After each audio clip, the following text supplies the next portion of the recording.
Kahit basang-basa, tuloy pa rin ang paghahakot ng mga gulay na paninda. Nangihina at nanglulupaypay dahil sa pagod at gutom.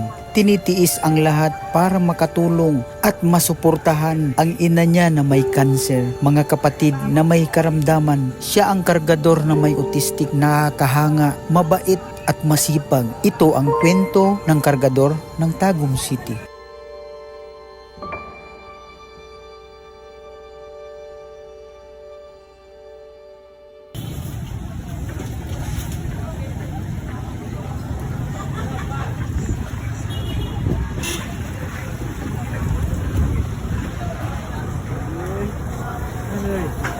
Basta. Ayos. Musta ka na? Nung sa yung muhang ano? Samad? Samad diri? Nung sana? Nagawang kwarta bilan na? Wawa. Gamay pa.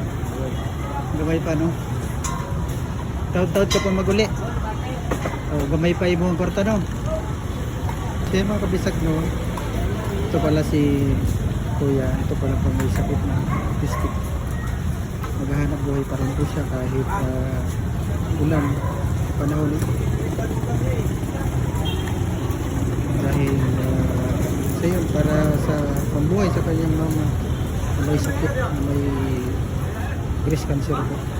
Hatag mo kay mama mo ha, kasi binibigay niya sa mama niya yung may cancer ha.